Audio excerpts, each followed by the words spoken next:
It's new. It's amazing. It's Prell, P-R-E-L-L, Procter & Gamble's new Radiant Cream Shampoo in the handy tube. Prell brings you The Life of Riley.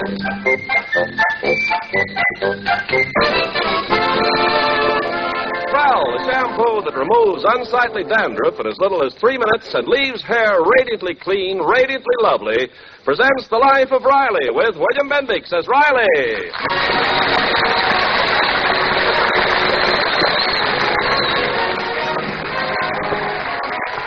Well, Thursday was Thanksgiving, as that fresh cranberry stain on your vest will indicate, and today we find Chester A. Riley thankful that it's all over. But a few days before Thanksgiving, Riley was singing a different tune as he was walking home from work with his friend, neighbor, and co-worker, Jim Gillis.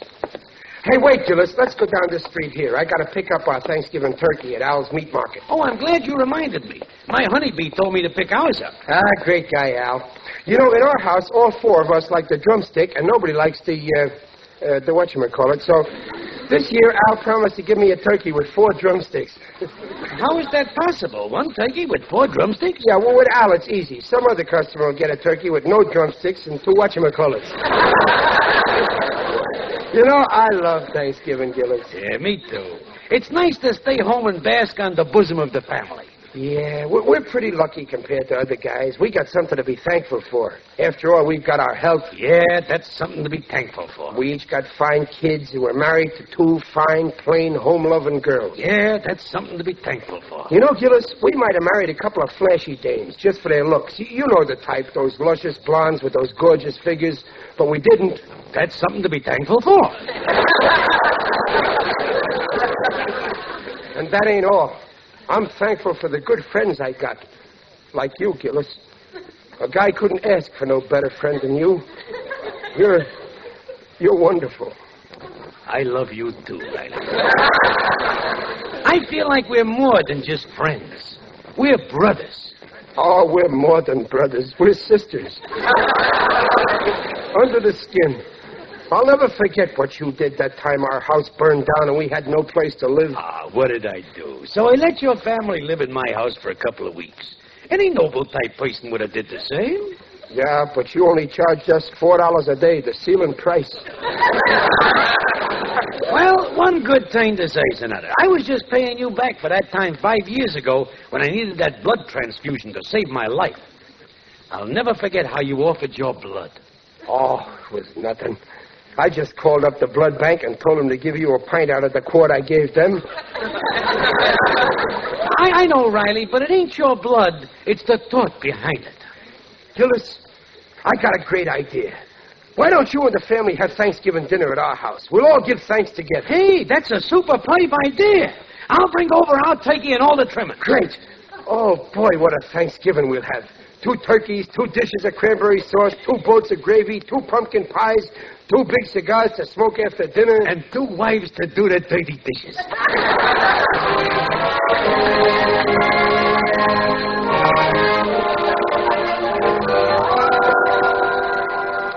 Chester Riley, how could you go and invite the Gillises for Thanksgiving dinner without telling me? I'd like to feed my guests, and we've only got 1 small turkey. Relax, Peg, relax. I also invited their turkey. Oh. Oh, no. No, it's not right to let guests bring food. Now, we'll buy... Evelyn, it's real holiday spirit. When we sit down to eat, it won't be their food or our food. It'll be all for one and everybody for himself. We'll have fun. Oh, I don't mind Mr. Gillis, but Mrs. Gillis is an awful pill. Now, see here, Babs. You're talking about my best friend's wife. Honeybee Gillis is not a pill. Pop's right. She's long and skinny. She's more like a capsule. Junior. You watch that fresh talk, Junior. You ain't getting so big that I can't get your mother to spank you. I'm sorry, Pop. But that Egbert Gillis is murder. And when he sits down at the table, he eats like a wolf. I said stop it. Just remember, that wolf happens to be the cub of my best friend. Now, it's all settled. The Gillises are coming to dinner. My head's made up.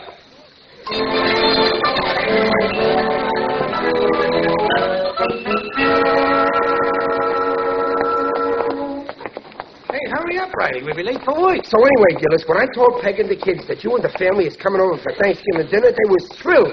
You know what they said? How should I know what they said? I ain't the kind of a next-door neighbor goes around eavesdropping. Well, they said, Riley, that's a wonderful idea. Oh, fine. And tell Junior not to worry. I'll see that my egg bite don't eat like a wolf.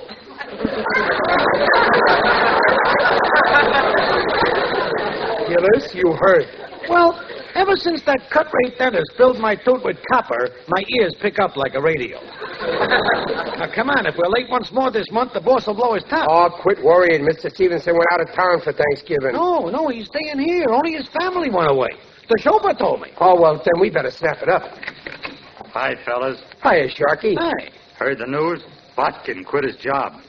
You mean the foreman, Benzedrine Botkin? Yeah. No kidding. Who's going to be the new foreman? Nobody knows yet. Stevenson is going to announce somebody after Thanksgiving. Oh, that's a great job. I wonder who's going to get it. Yeah, I wonder. Every guy in the plant is angling for it. All sorts of schemes going on. Well, I got to go, fellas. Hey, Sharky, what's that you got wrapped in that newspaper? Oh, this? Yeah. Just some petunias I picked for the boss's desk. Ain't that disgusting, Riley? What some guys won't do just to butter up the boss. Positively sickening. Now, me, I don't mind putting in 8 hours of hard work for Stevenson, and I'll gladly work overtime for time and a half. But when it comes to playing up to him, I draw the line. That's when I revolt. I'm with you, pal. I revolt, too. Yes, sir. We're both revolting.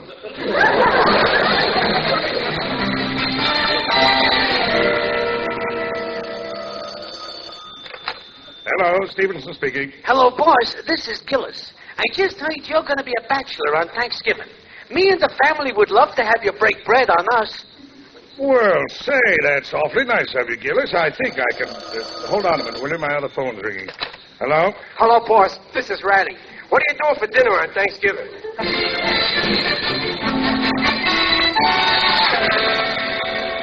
You invited Mr. Stevens? Well, sure. He'll let me know definite tomorrow, but he'll come. Yes, sir. I'm out to get that foreman's job, Dumplin', and this will cinch it. Oh, how? While you're stuffing his stomach with turkey, I'll be stuffing his head about how good I am. Oh, but you can't do that, especially with the Gillises here. Oh, the Gillises won't be here. I'll uninvite them. Well, you couldn't do that. It isn't fair. Yeah, I know it's kind of a double cross, but this may be the break of my lifetime. And after all, I'm not double-crossing just anybody. I'm doing it to my best friend.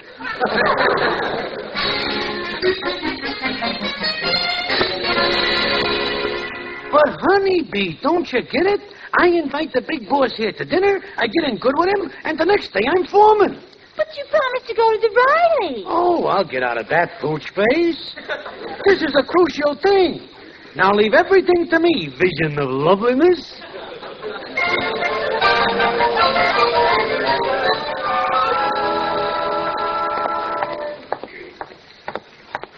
Hey, Riley. Oh, hiya, Gillis. I was just coming over to see you, pal. I was just coming over to see you, Riley, my friend. Listen, chum. About this joint Thanksgiving dinner over at my joint. I was thinking... That's funny, Riley. So was I. Yeah, I thought maybe we ought to call it off. Oh, you was? Yeah. You see, Gillis, I figured the best way to keep a friendship going is not to get too friendly. Well, you got a good point there in your head. In fact, it's very dangerous to get together Thanksgiving.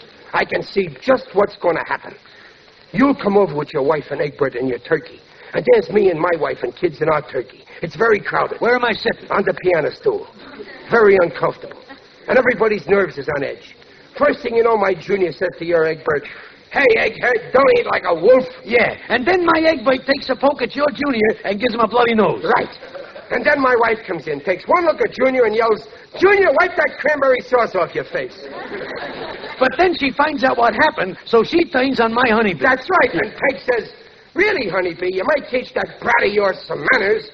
And then, naturally, your honeybee turns on my Peg. Well, naturally. And she tells your wife off, but good. And then I got to stick out for Peg, so I say, "Pipe down, honeybee, you're nothing but a pill." And that gets you sore, Gillis. Why? That's what I always say. Oh! Yeah. I'm burning up, so I say, "See here, Riley, I'm the only one can insult my wife. and then I pick up a turkey leg and throw it at you. And I throw a whatchamacallit at you. Right in the eye, I get it. So I say to you, listen, you big baboon. Who's a big baboon, Gillis, I say? You are, you weasel, I say. Well, if that's the way you feel, beat it. Go on, take your wife and your kid and your turkey and your stuffing. Okay, I'm going. You know, if that's the way it's going to be, Riley, we better call this dinner off. Yeah, I agree with you, Gillis. Well, so long, pal. So long, chum. Happy Thanksgiving.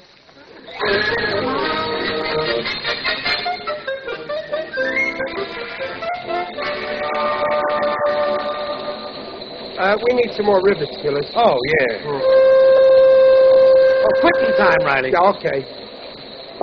You know, I sure am glad we called off our Thanksgiving dinner. Yeah, much better we should each have a quiet dinner with no headaches, except our wives. Yeah, you're right.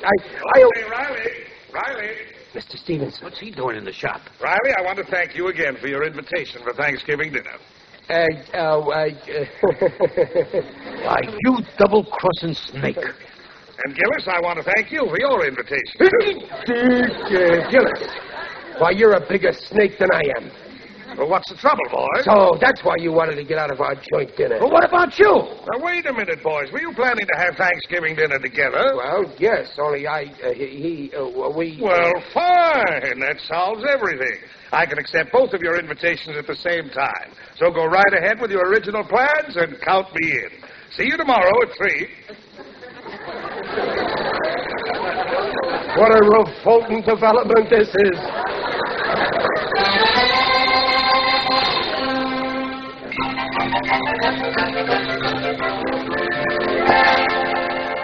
But, Jimsy, I thought your boss was coming here for dinner. No saccharine lips.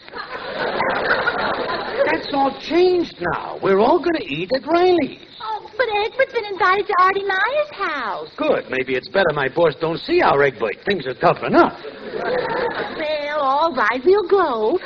Even if it is Riley's house, you can still drop a few hints about the foreman's job. Oh, no, that's out. Riley and me made an honorable deal, and Hinton wouldn't be croquette. I guess you're right. It's not the honest thing to do. But I got a better plan. We're bringing a turkey, and Riley's got a turkey. But what do we need 2 turkeys for? Well, yes, one will be enough for 7 people, especially the portions Riley serves. So I'll sell our gobbler and buy the boss a box of his favorite cigars. That'll put us in salad. Oh, Jimsy, you're so clever.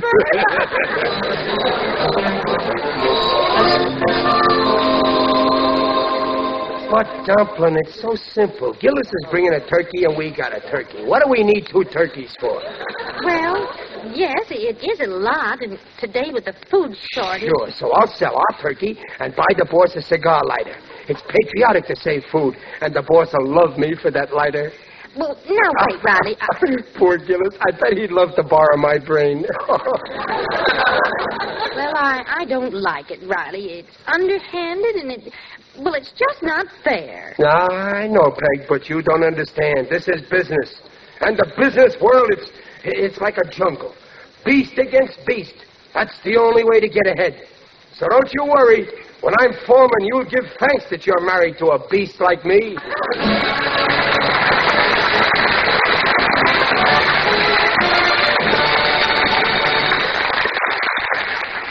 We'll hear the second act of The Life of Riley in a moment.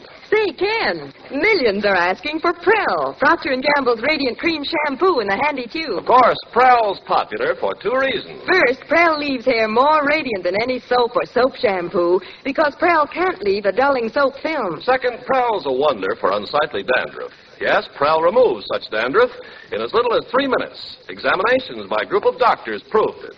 In case after case, even stubborn dandruff was controlled by only 2 Prell shampoos a week. And that handy Prell tube's popular, too. No messy jars, no waste or spill. A little makes mountains of lather. So for hair radiantly clean, hair free of unsightly dandruff, ask for... P-R-E-L-L, Prell Shampoo. Leaves hair radiant, gleaming bright. Not a bit of dandruff is in sight. Comes in a tube, handy too. P-R-E-L-L, Prell Shampoo. By Prell.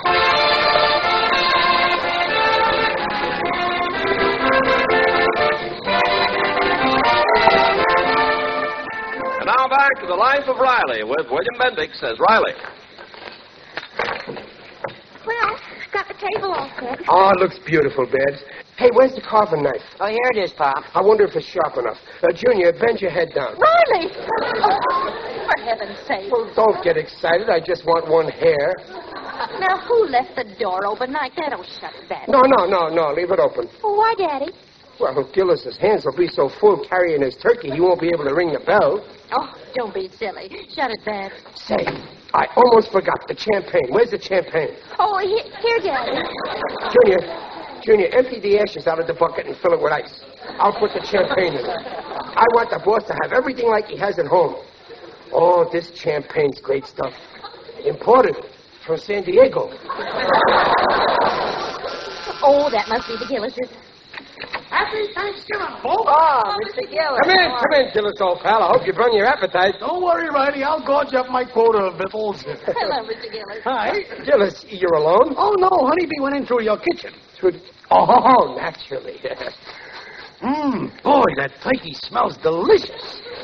Oh, yeah, I smell it, too. That aroma sure has a wonderful odor. Well, I don't smell any turkey. Well, Peg, where's your nose? Why, the air is reeking with it. It certainly is. Pardon me while I drool. Well, I better give Honeybee a hand in the kitchen. Oh, there's Mr. Stevenson. Now, remember, Gillis, no hinting about the job. Not a word.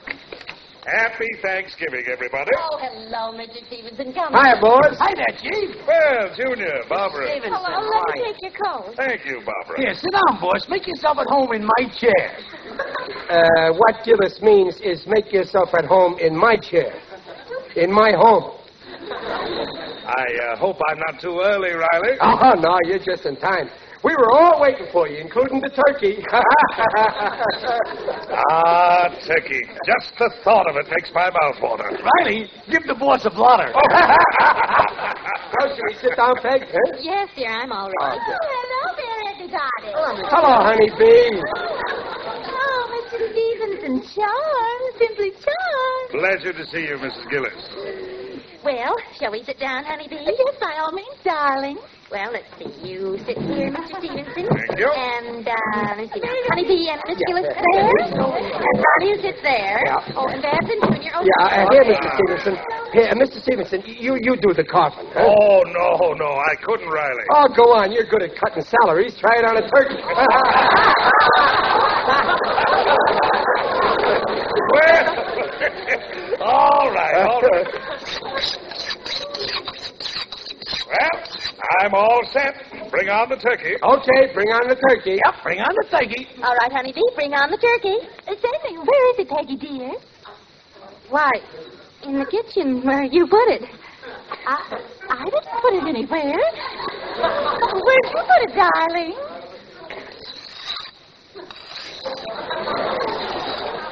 Something wrong, folks? Why, don't worry, boss. We'll track it down. Gillis, where's the turkey you brought? Oh, I didn't tell you. I didn't bring any. You didn't? Well, where's the turkey you had? Oh, well, that's right. I didn't tell you. We ain't got it. Oh. You see, we thought you were... Oh, dear. Oh, my.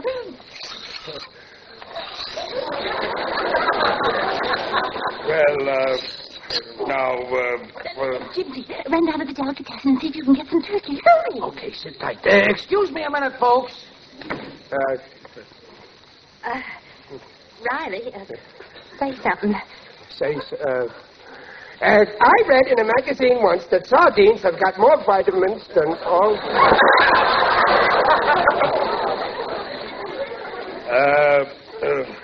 how's school coming, Junior?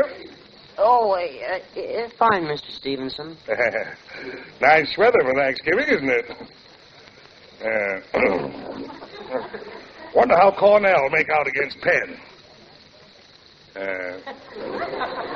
I was thinking of going to see the new play at the Madison tonight, but I hear it's a turkey. Oh, come now, folks. Just because there's been a little mishap with the turkey doesn't mean we all have to be so glum. Who wants this carving knife? Oh, you You can't imagine how embarrassed I am, Mr. Stevenson. Well, please don't be. Worse things can happen. Yeah, the boss is right. Why, if somebody walked in now and saw us sitting here like this, they'd think this was a funeral. Speak for yourself, John. Digger, it's you. Yes, it is I. Digby Odell, the friendly undertaker. You're looking fine. Very hungry. Why didn't you ring the bell, Digger? Oh, I came in through the kitchen.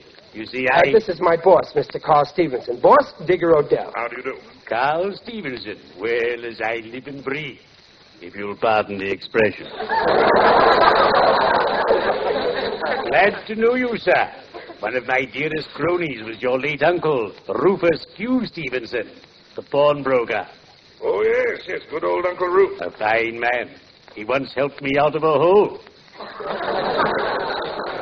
I've always regretted I couldn't do the same for him.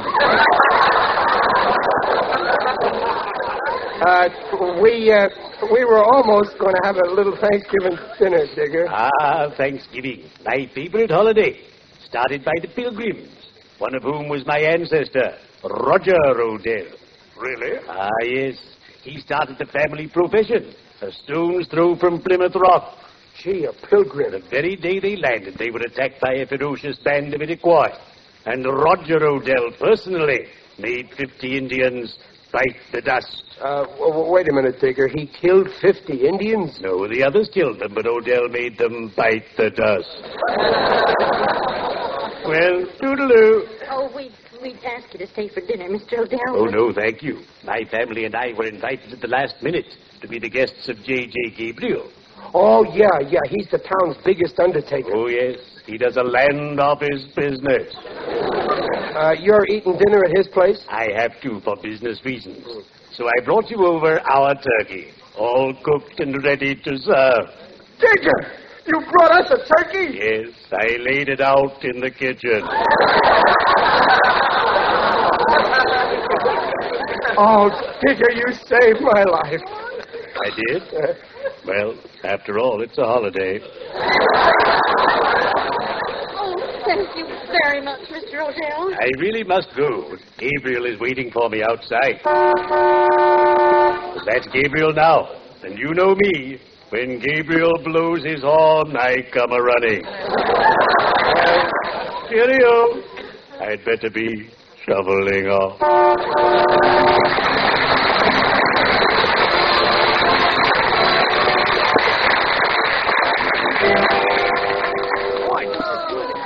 Boy, Digger sure saved our life with this turkey, eh? Gillis, can't you eat quieter? You sound like the super chief. On my word, Mrs. Riley, I haven't had a meal like this in years. Neither have we. Oh, that's no way to talk. Don't yell at the boy, Dumplin'. He only means we can't eat like this every day with the salary I get on the job I got now. Have some more of my turkey, boss. Huh? Hey, Riley, no hinting. Huh? Here, boss, have one of my radishes. No, thank you, really. How about a little more pie? Here, take mine. No, take mine. I ain't bitten into mine yet. More coffee, boss?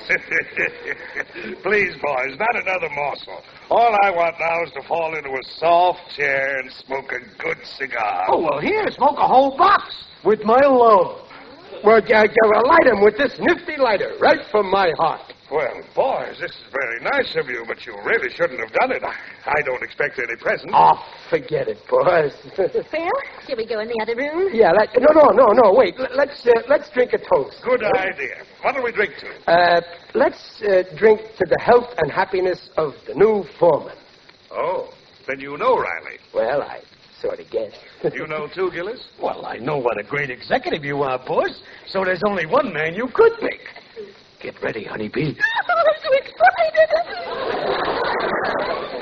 Well, I'm glad you men like the man of my choice.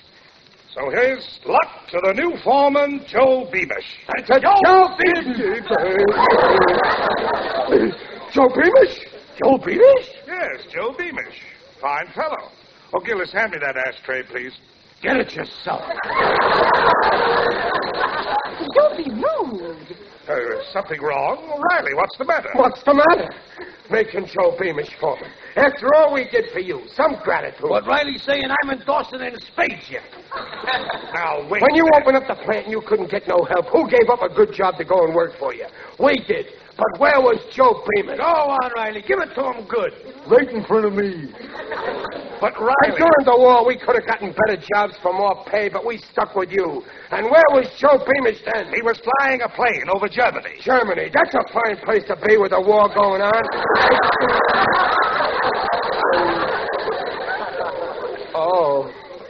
Oh, that Joe Beamish.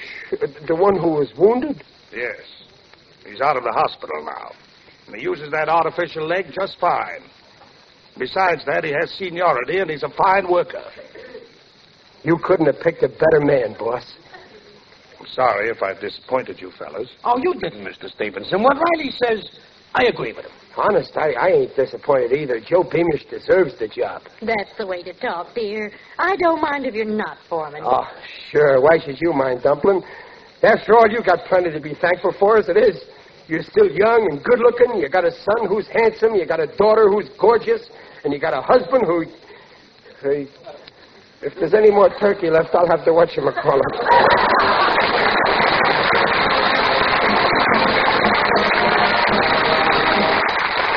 Riley's will be back in just a moment. The Wonder Shampoo. That's what they say about Prell, Procter & Gamble's Radiant Cream Shampoo in the handy tube. From Fair Lawn, New Jersey, Mrs. P.S. Keller writes, I am so pleased with the results of my Prell shampoo. Even in our hard water, Prell really worked wonders. Left my hair clean and soft, nicely manageable. Yes, one trial, and you'll agree, Prell's a wonder for two reasons. First, Prell removes unsightly dandruff quickly. Second, Prell leaves hair radiantly lovely. Buy, try. P-R-E-L-L, Prell shampoo. Leaves hair radiant, gleaming bright. Not a bit of dandruff is in sight. Comes in a tube, handy too. P-R-E-L-L, Prell shampoo.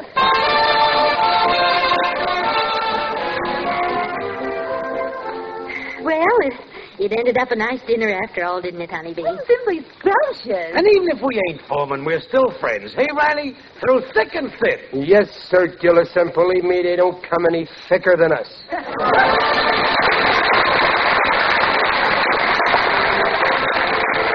Procter & Gamble invites you to join us again next week to hear The Life of Riley with William Bendix as Riley. William Bendix can currently be seen in the Paramount picture Where There's Life. The script is by Reuben Ship and Alan Lipscott. Mrs. Riley is Paula Winslow. Digger Odell is John Brown. The Life of Riley is produced and directed by Irving Brecker.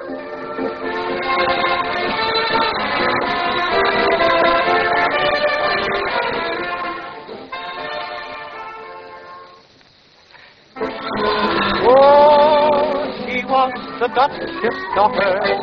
Her finery looked just so. She washed them all as you water with wonderful ivory snow.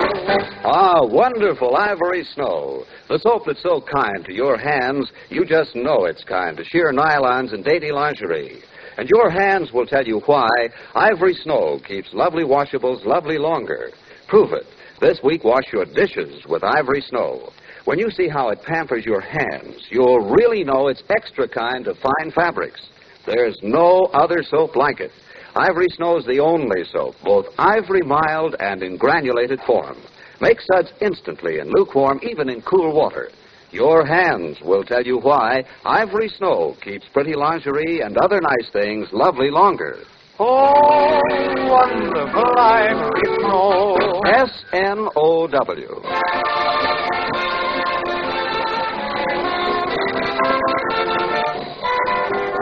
This is Ken Carpenter reminding you that for radiantly clean, lovely hair, get the shampoo in the tube. P-R-E-L-L, Prell Shampoo. And listen again next week when Prell brings you The Life of Riley. Good night.